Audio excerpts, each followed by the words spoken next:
Hey guys, welcome to another Friday video. Today we're gonna do some overclocking. I got myself a unlocked 6-core 12-thread Xeon processor for the LGA 2011 platform. So let's find out how far we can push this processor.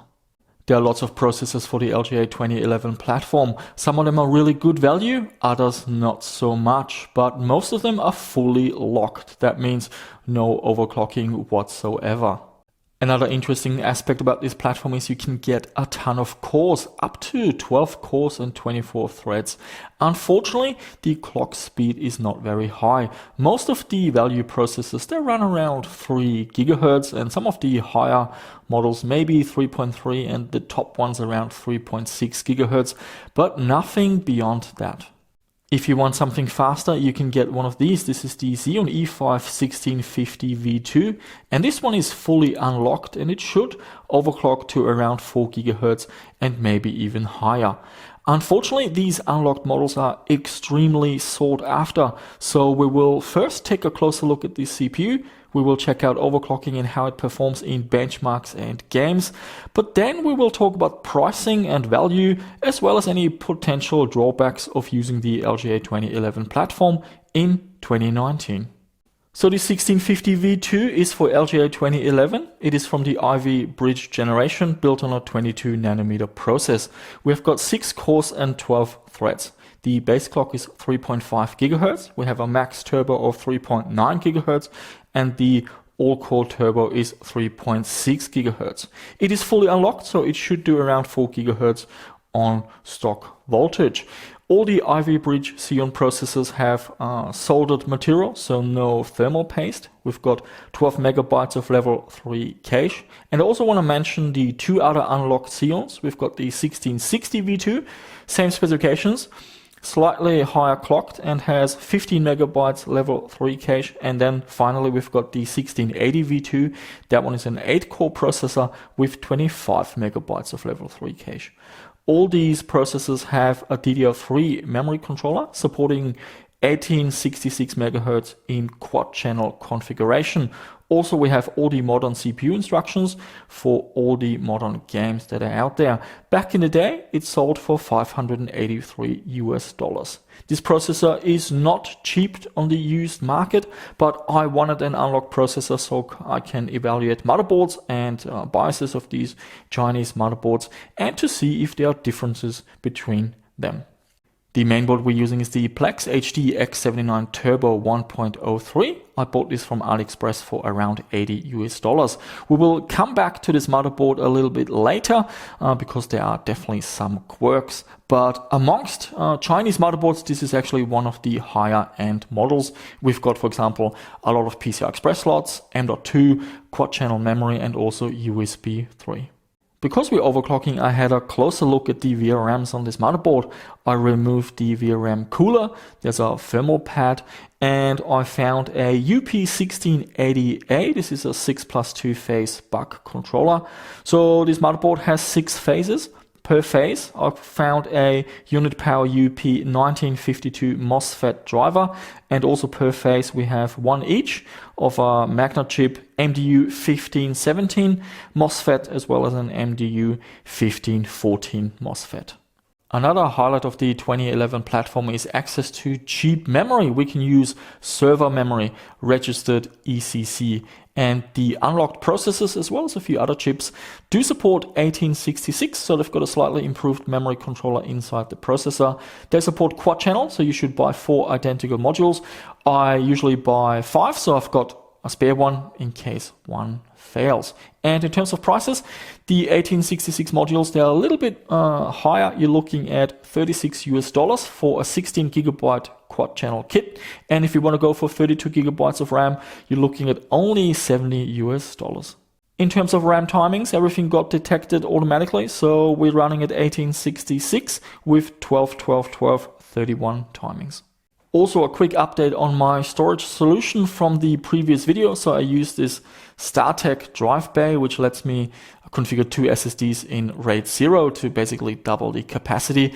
That didn't work out for me. I'm getting decent performance with large files, but as soon as you read or write small files, the performance just tanks. So I'm now just using a single one of these 960 gigabyte Kingspec SSDs, and so far so good. I filled it up to around 70% of the capacity.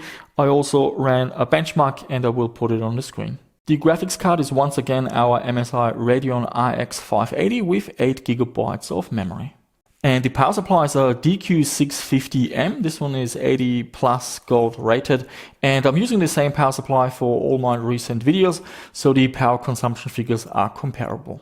So after installing the processor, turning on the machine and having a look in the BIOS, it does pick up that it's an unlocked processor, and we get to configure our CPU multipliers.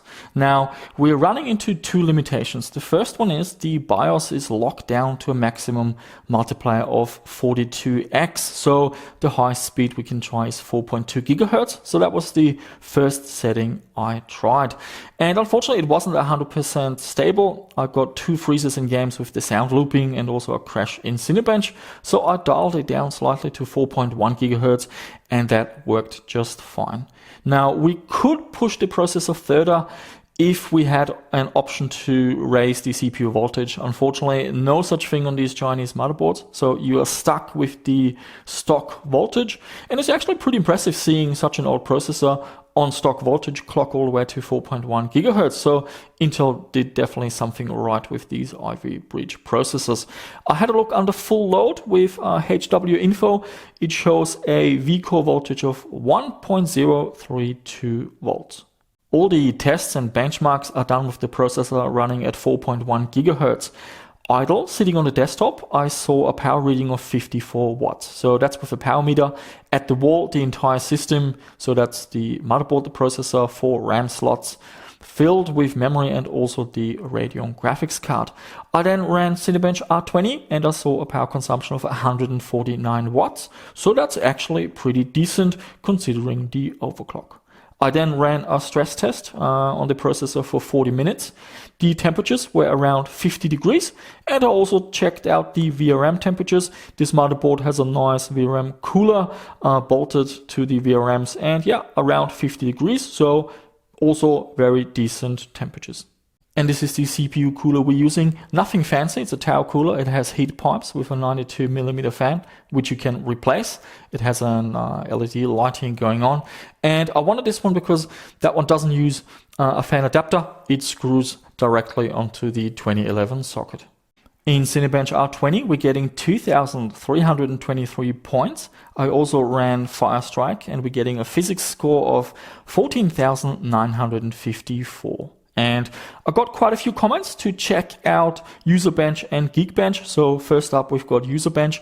And for both benchmarks, I will put the links down below in the description so you can check out the exact results.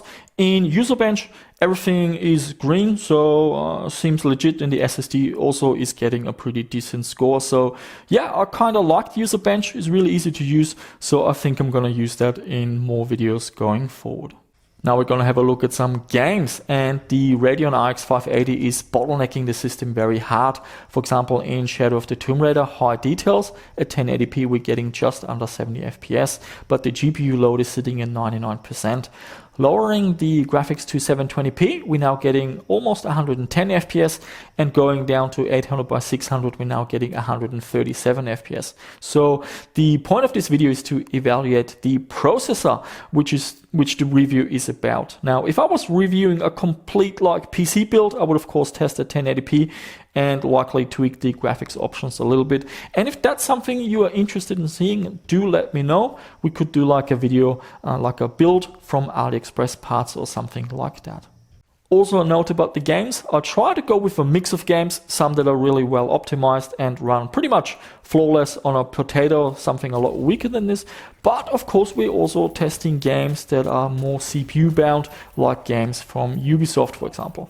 And in most of the games I test the early levels, mostly because of time constraints, but also this gives you an opportunity to run the same tests easily on your machine and compare my results with yours. So the first game, Strange Brigade, Vulkan API, super well optimized.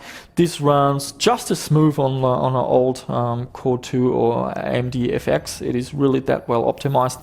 I'm using the high preset details and it runs absolutely wonderful. No complaints whatsoever. Let's jump into the next game, Assassin's Creed Odyssey. So this is the most demanding game I have. We're testing with the very high preset. This is a very good processor test. It will push modern processors to its limits at certain areas in the game. And it does love not only a lot of cores, it also loves a high clock speed. And in the beginning of the game, in some areas just running around, we are getting over 60 FPS.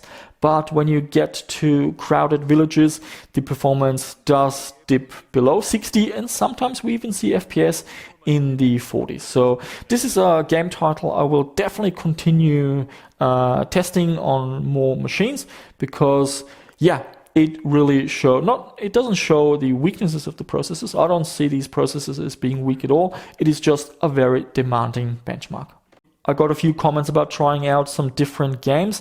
One of them was Project Cars 2, and there's a demo version. So yeah, I downloaded it and we are selecting high details. In car racing games, you want to make sure you benchmark at the beginning with lots of cars on the screen to get a better realistic performance, so to speak. There are two races you can select. The first one is a Formula 1 track. It's less demanding. We're getting over 100 FPS, so yep, runs silky smooth. The second track is more demanding. We have rain going on, so there's some weather simulation happening, and that's a better stress test. But also here, I think the lowest I saw the performance go down to was in the 80s. So yep, another game that runs really well on this machine. Hitman 2. This is the demo version. I can only benchmark the first level. Once again, ultra level of detail. And yep, this game also runs really well. The lowest I saw the FPS go down to was around 70 or so. And now I do know that this game will become more stressful in later levels, so do keep that in mind. But I only have the demo version.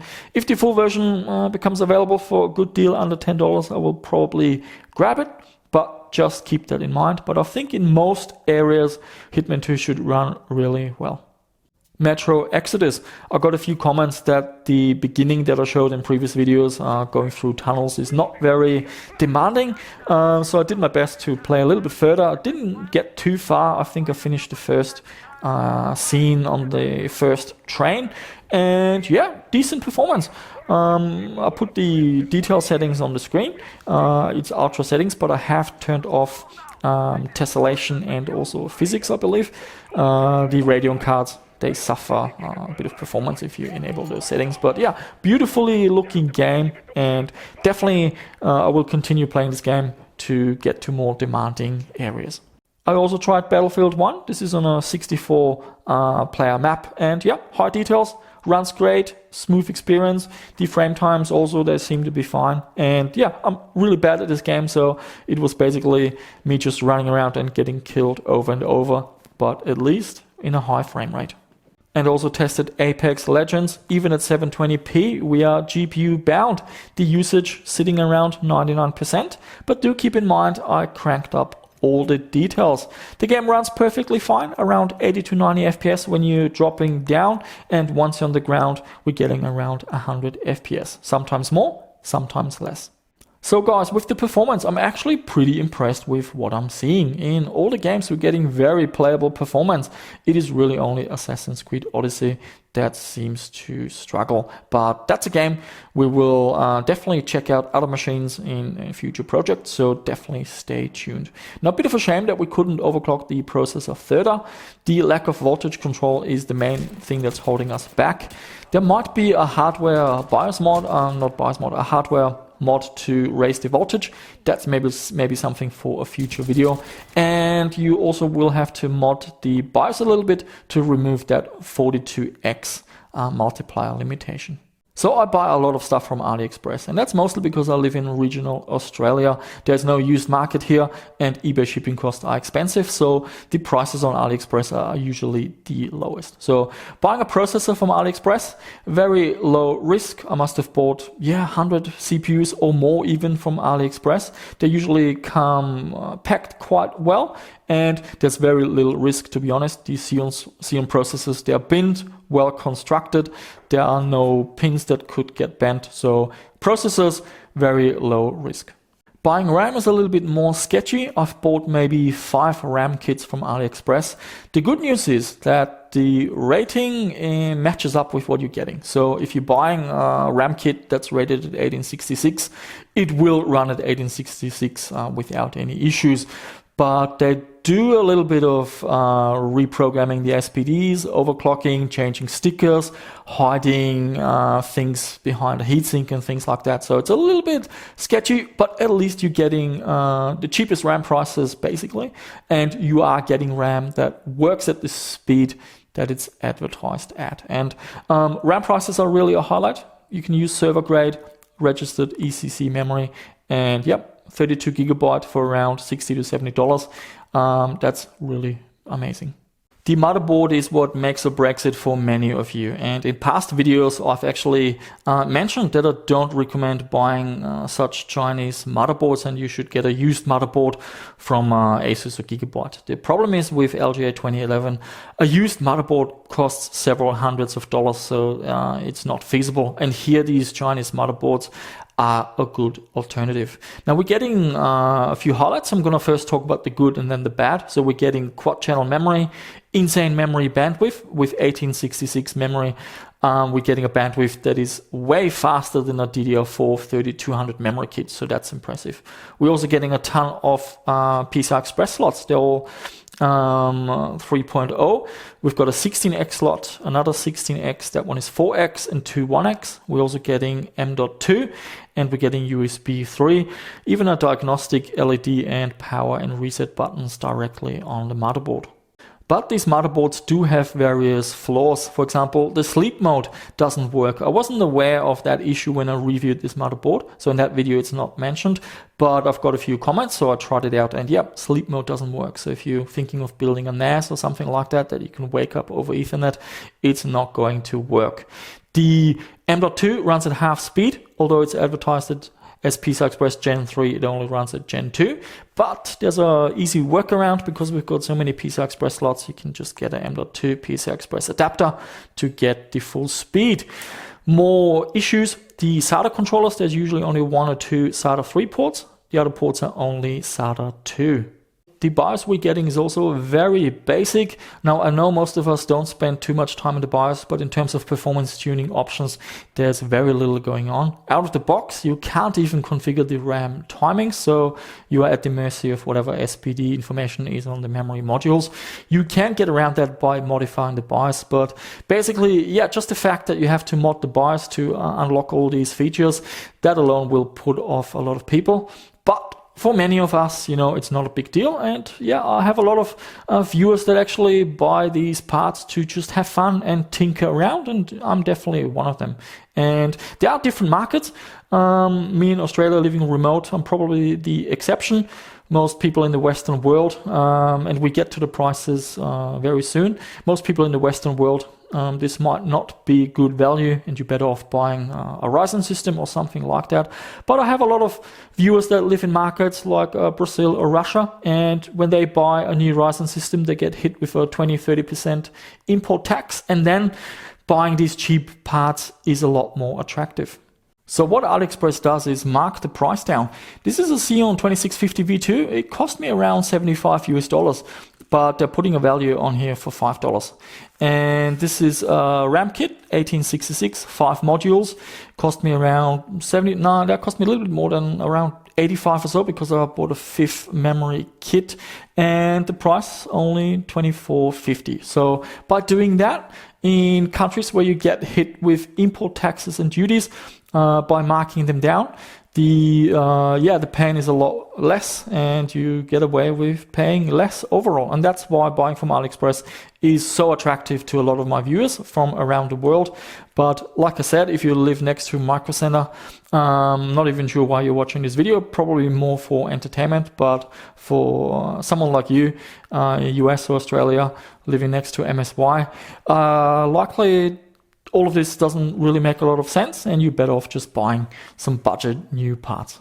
And of course, you are stuck on an older platform, and although there are some upgrade options, for example, you can upgrade the RAM up to 64 gigabytes, you can get processors up to 12 cores, and because we've got so many PCI Express slots, you can, for example, get a USB 3.1 Gen 2 card. At the moment, they cost quite a bit, but in a few years, they'll be just as cheap as a USB 3.0 controller right now.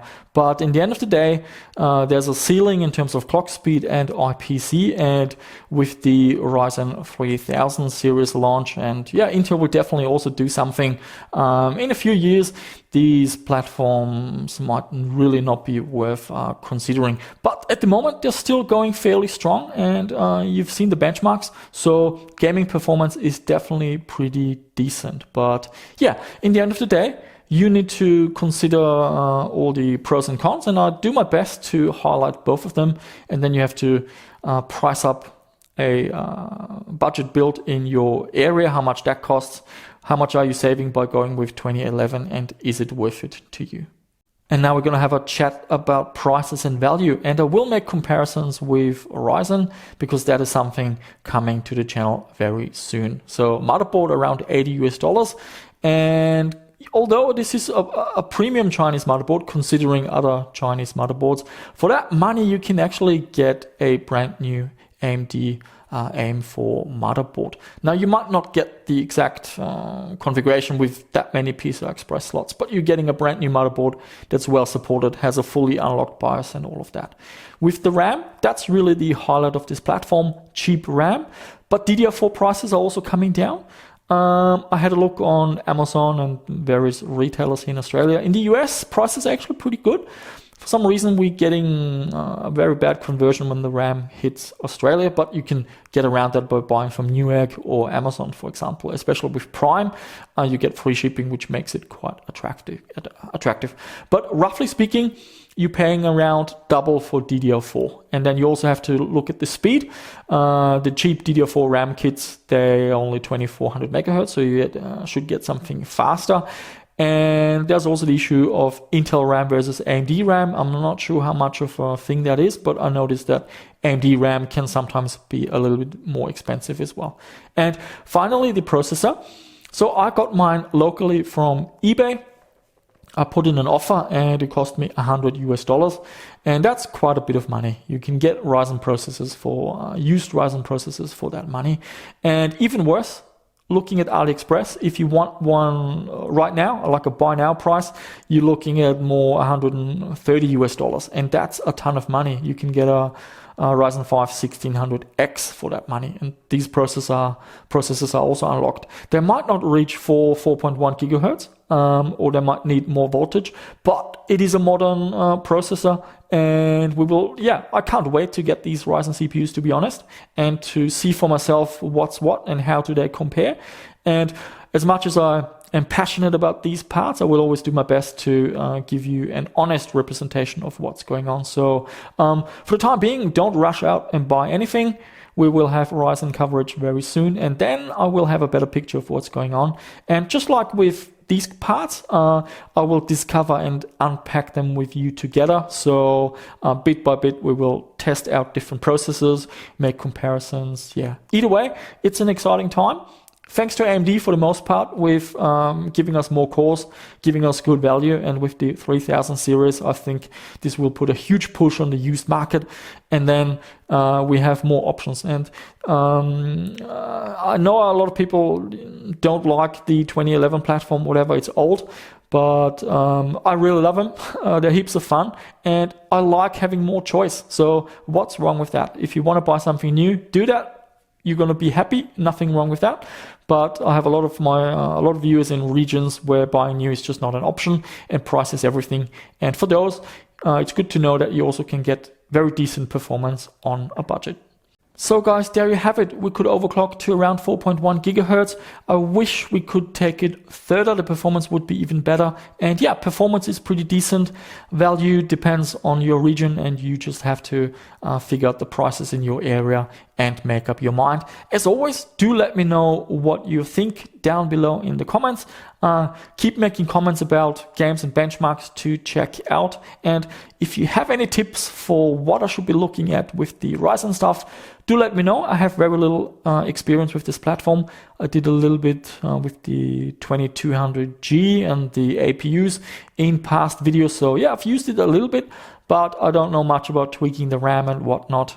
So yeah, as always, I learn together with you, and I always keep my eye out on a comment. You guys know a lot of really interesting stuff. So as we go forward with more videos, a better picture will emerge where the value lies. And yeah, that's what this is all about. And yeah, guys, that's it. Thank you so much for watching.